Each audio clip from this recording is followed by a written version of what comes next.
Welcome back to Carry Yarn. This is Kat, your fearless leader. We are going to continue our beginner crochet series with a technique that you will use in our beginner potholder project. This will allow you to work in the round.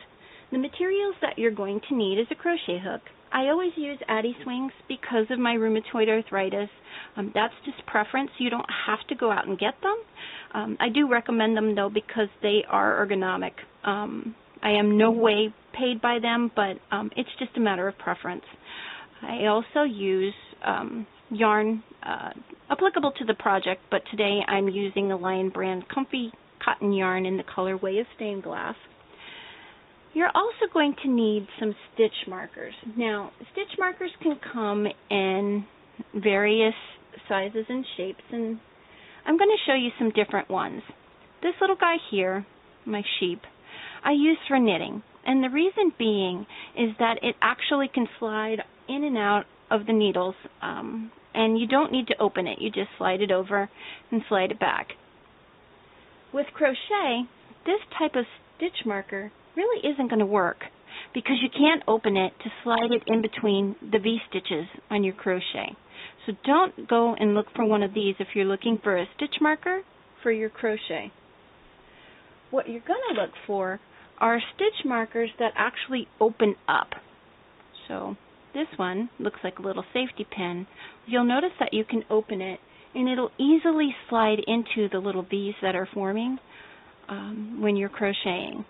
And then you can actually lock it so that it stays in place. This is plastic. This one is metal, looks like a light bulb, and it works the same way. You can open it and close it. This is the type of stitch marker you would prefer to use with crochet, and they come in various shapes, sizes, materials. You can get them pretty cheap at any hobby store, craft store, Amazon. You can get them really cheap on Amazon if you're waiting through the mail from the China Post. You can get probably 1,000 of them for a couple bucks. All right, so let's get started. If you don't know how to make a slip knot, go ahead and follow the video down below. You're going to go ahead and make a slip knot. And you're going to actually insert your crochet hook in here. Now, the amount of chains that you make will vary from pattern to pattern, but this is just for demonstration purpose to show you how to actually join it. We're going to go ahead and make 4 chains. So you should have 4 chains. 1, 2, 3, 4. Okay? And then what you're going to do is you're actually going to go in with your crochet hook. And I actually go in through the bottom because then it's, you're still working through the back loop on your first round. And you're going to do a slip stitch. You're going to slide through both. And then you would continue to work around. So if you notice, you chain 1, your next stitch would be here. And you just keep going until you count through. So let's make it a little easier to show you. We're going to go in, let's chain 10.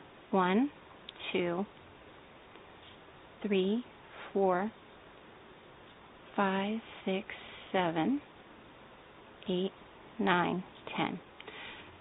Okay? Now you're going to work it around, and this little tail may get in the way, and we'll show you how to weave those in another video, but you want to make sure that this is not twisted, because if you do, then your work is going to look a little wonky. So there's a good way and a little trick that I learned how to prevent that from happening. What you'll do is you'll turn your work so that it looks like a U. And then you're going to take your crochet hook, go into that left leg, so that they're both kind of sitting on your crochet hook. And then you're going to slip stitch through both of those. And you've made your first work in the round. So if you want to crochet, you just, like with any flat piece of work, you're going to chain 1 for a single, and then you would go into the next one. And you would continue on. Now, the reason why I suggested getting a stitch marker is because when you go in to slip your work together and you're going back through and let me go back in here and slip this through. This is actually the beginning of your row, okay? So what you're going to do when you go to single crochet is you go ahead and you do your chain 1. And this is where you would actually go in and slip your stitch marker. So there's your actual stitch.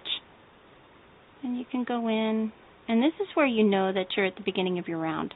I would go into this little blue V here and slide the stitch marker through there. Now mind you, cotton yarn likes to separate, but you'll get the idea. And you'll have it there. So when you get to this stitch, then you know that you're at the beginning of the next round. I hope this helps. If you like this video, go ahead and give it a thumbs up. Subscribe down below. You can follow me on Facebook, Instagram, Twitter, and as always, if you have any questions, feel free to comment down below or send me an email. I hope you have a great day. Thanks for watching. This is Kat with Carry Yarn. Bye-bye.